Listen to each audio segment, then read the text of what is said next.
a nondescript strip mall tucked away off Kellogg near Oliver in East Wichita. Today, it's mostly empty, not much to talk about.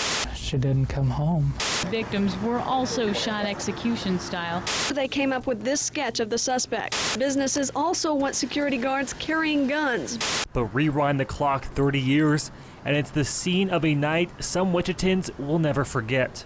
The one thought that really has haunted me and still does is what those two girls felt moments before it happened, the fear and terror that they felt.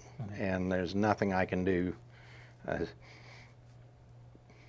Mark Majors remembers everything about April 11th, 1992. He was at home having just made dinner for him and his wife Patricia, waiting for her to get back from a long day at working at her bridal shop. After trying to get a hold of her for several minutes, Majors decided to go and check on her. I got to the store and there were police everywhere and tape up, and I ran in towards the store. Majors was at the police station the rest of the night, even having to be the one to identify the bodies. All these years later, the wounds of his loss still sit with him. So far, I've been able to live life. It hasn't been easy.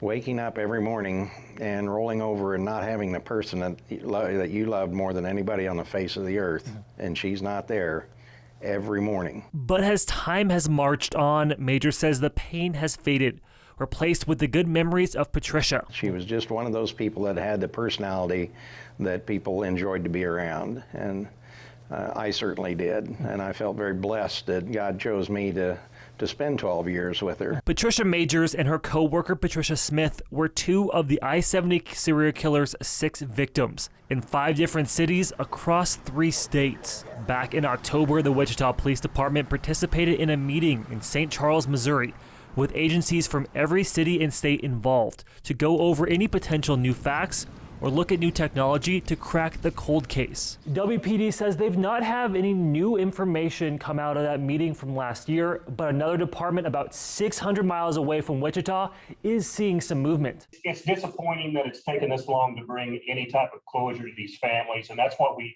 concentrate on. We're advocates for these families out there. Their loved ones have been killed. During that meeting, each one of the departments picked some items to send off for renewed DNA testing with the hopes of finding out who killed those women 30 years ago. It gives us a lot of hope. I mean, obviously there's no guarantee that everything that's being sent off is going to yield actual biological result that gives us the DNA profile that we're hoping for. But I think that it's much, much higher percentage now that we're closer to solving than we were even 5 years ago. Major says he always keeps an eye on the case for new developments like this, but he doesn't let himself get too carried away. I try not to get my hopes up because, what they find, they find. I try not to get over emotional about that, but it is exciting that they've, I'm very appreciative of all of the agencies that are involved. Help us locate this individual. Major says he's not sure how he'd feel if the police ever catch his wife's murderer. I don't know what the right word would be, whether it be satisfaction or comfort. I probably won't know that until it happens. Looking back on the 30 years since that night in April, Major says it's taken a lot to get him here. The 2 biggest supports in his life have been his faith and his friends. I'm in touch with those people daily and have been for 20 years.